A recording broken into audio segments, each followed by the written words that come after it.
The group of four gathered around the dining room. Tim slammed his hands on the table. Alright, so we've been wandering around for hours with, well, no sign of that Ice Cubey wolf. Plus, we still don't have a plan. Daniel glanced up at him, a brow raised. That's because you keep coming up with some of the most outlandish ideas I've ever heard. Tim's hands shot up in exasperation. Come on! You can't deny if I was on that thing's back I'd be able to stab it a few times. Daniel smirked. Sure. Then, what exactly do you plan on doing when you're tossed across the room like a baseball? Tim held a finger to his chin. We're getting nowhere with this. Marcus cut in. He glared at Tim. We need something better than brute force. Remember, the damn thing is more calculated than the other one, which means it's gonna be a lot smarter at how it decides to kill us. The room went silent after that, everyone just staring at each other, expressions a mixture of worry, fear, or carelessness. Tim glanced at Angela, whose green eyes were fixated on the table, examining it for a moment. Then her head perked up, and she looked over to Marcus. Hey, what if we distracted?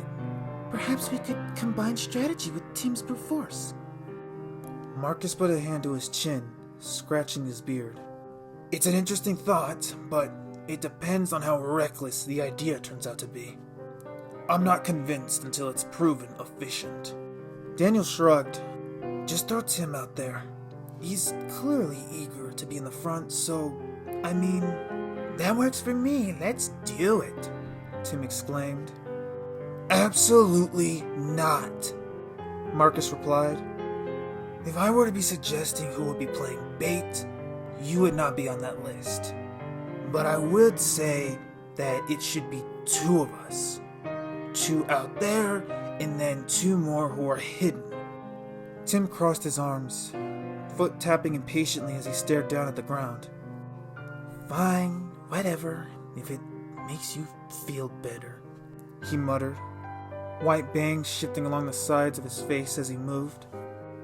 Such a child, Marcus hissed with a shake of his head. Tim stared down at the ground as Marcus began discussing the plan with the others. As much as his body itched for some kind of action, a small part of him knew Marcus was right. It was too much of a risk. Even so, he really couldn't wait to get another shot at that brute. Hey, Tim! Tim perked up as Marcus called out to him. The man glared at him, arms crossed as he continued. We might have a strategy down. It's not perfect, but it should do the trick. Tim gave him a curious look. Alright, you have my attention? Minutes passed. Tim crouched by the railing, staring down at Marcus and Angela, who stood examining the once immaculate front door. Now it hung ajar, barely clinging to the hinges along the frame, wood splintered in every direction. Daniel crouched beside Tim, pointing a finger down. Pretty sure that's a bad sign, right? I know there's cold coming in from outside, but the stairs are iced over. That shouldn't be possible. Correct me if I'm wrong. Tim glanced at where the teen was pointing, seeing that indeed the large stairs at the center of the room were coated in a thick layer of ice. He mused over it for a moment, thinking that this was either going to be a major pain or something extremely useful. He turned his green eyes back on Daniel. Definitely a bad sign, but I think we can use it. I think. Daniel shrugged. Well, if you say so, but I don't think it'll be quite useful with that right over there. He pointed back down again.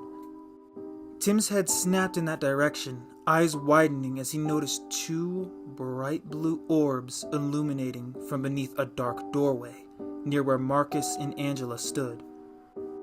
Oh, shit, Tim muttered, before a large shape leaped out, tackling Marcus into the adjacent corridor. The clattering of metal pots and pans soon echoing across the walls. 2 shots rang out, followed by Angela's screams of terror as she ran the opposite direction. "What the hell are you doing?" Tim shrieked out. He leaped to his feet, ungracefully sliding his way down the stairs. "Shit!" he exclaimed. "This has all gone to shit!" He finished, darting left to what he now knew as the kitchen. He came to an abrupt halt, eyes wide before narrowing as he looked around. The place was a complete disaster. Counters smashed, dishes shattered across the floor, gashes raked across the counter, and yet everything lay ghost quiet.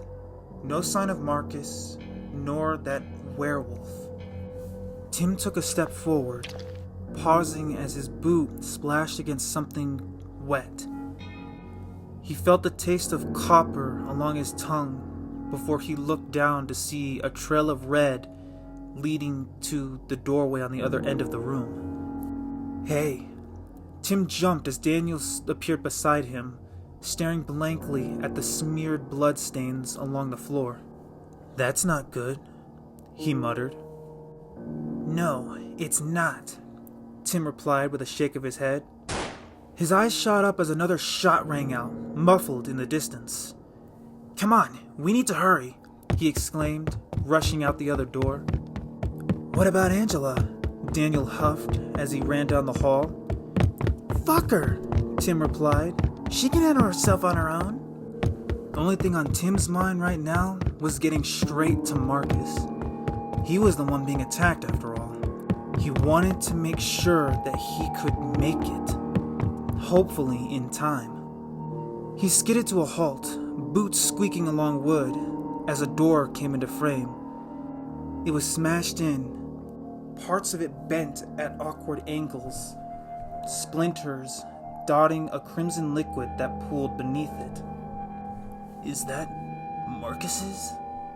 Daniel asked, stepping beside Tim. Tim knelt down, examining it closely, taking note that it seemed to sparkle in the lighting.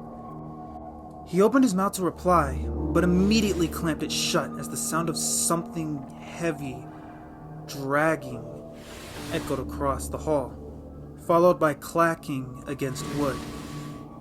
"This is gonna get bad," Daniel muttered. Tim twirled around to face the source, to only be met with sudden silence and an empty hall. He stood there for a moment, confused, before something suddenly clamped over his mouth, dragging him away.